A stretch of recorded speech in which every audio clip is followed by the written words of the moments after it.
On March 3rd, 1945, a 21-year-old Navy fighter pilot on a mission over the Pacific was shot down by Japanese artillery. His name might well have been forgotten, were it not for the remarkable, some might say unbelievable story of a little boy named James. But then, when he was 2, the planes James loved suddenly began to give him frequent and frightening nightmares. I'd wake him up and he'd be screaming and he'd always be laying on his back kicking his feet up at the ceiling. And I'd say, "Baby, what were you dreaming about?" And he'd say, "Airplane crash on fire, little man can't get out." They sound like typical kiddie nightmares, but Andrea says they went on the same way for months. Maybe too much TV. But James was just 2 and his parents say only watching Barney and Teletubbies. Teletubbies! And Andrea and Bruce say they weren't watching World War II documentaries or conversing about military history.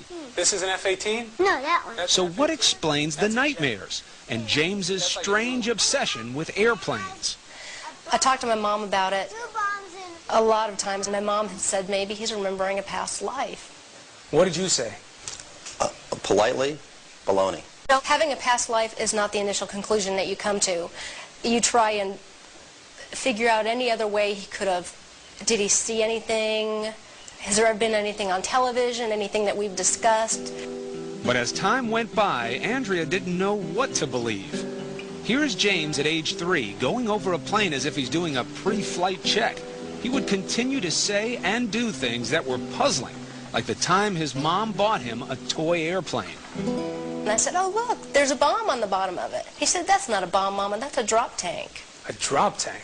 I'd never heard of a drop tank. I didn't know what a drop tank was. His parents say between the ages of 2 and 4, James would reveal extraordinary details about the life of a former fighter pilot, mostly at bedtime, when he was drowsy.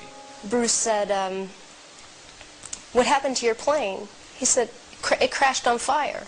And Bruce said, "Why did your airplane crash?" And he said, "It got shot." And Bruce said, "Well, who shot your plane?" And I'll never forget the look on his face. He went, "Oh, the Japanese!" Still, despite these extraordinary stories, Bruce remained dubious. Almost to prove they couldn't be true, he began to piece together the details James was sharing. And what he found, he says, shook him to the core. For in many instances, the stories appeared to match the facts.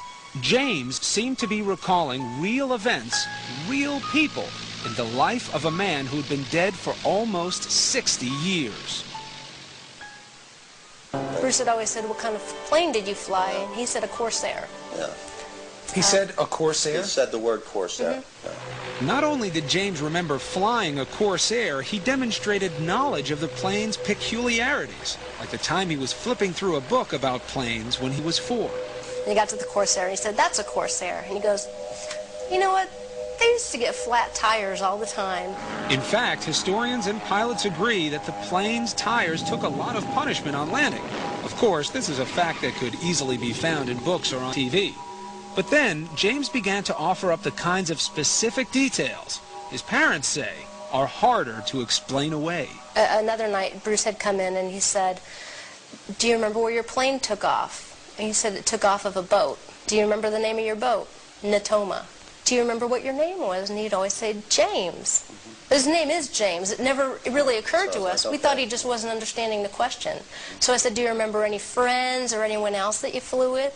And he said, Jack Larson. Bruce began doing some research. Almost immediately, he discovered that the Natoma was an actual ship, a small aircraft carrier in the Pacific called the Natoma Bay. And Jack Larson, the Navy buddy little James recalled? Well, it turns out there was a pilot named Jack Larson who served aboard the Natoma Bay. In fact, he's alive and well and living in Arkansas. And it was like, holy mackerel. I mean, really, you could have poured my brains out of my ears. And I just couldn't believe it. And there were more clues.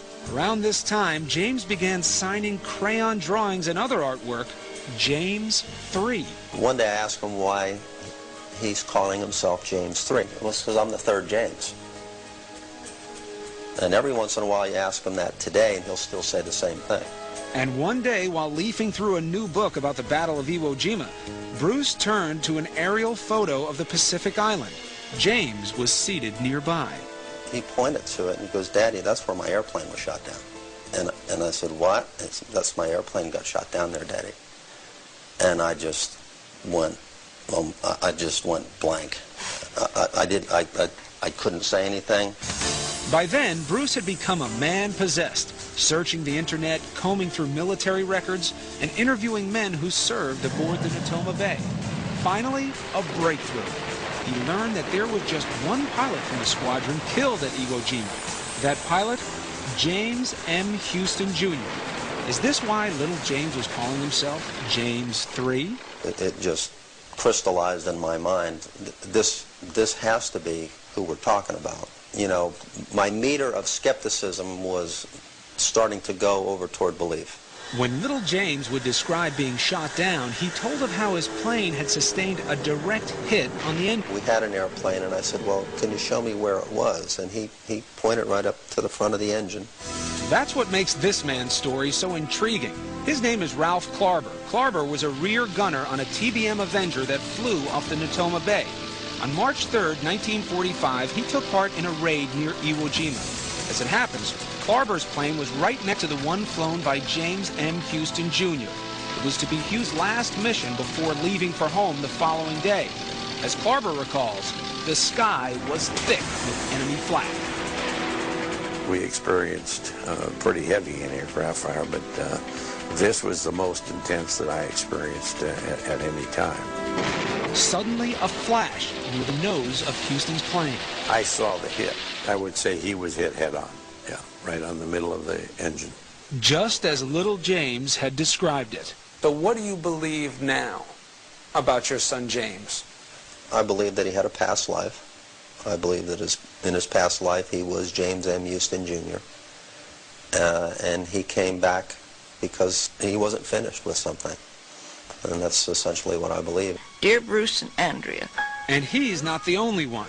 This past October, the Leinegers received a letter from a woman named Ann Barron, the sister of pilot James Houston.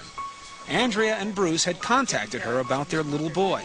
Barron heard about what young James was saying, and she believes. All of this is still overwhelming. I can only imagine how it has affected you, but I believe, with my love to you, Anne. The child was so convincing and coming up with all these things that there's no way in the world he could know, unless there is a spiritual thing.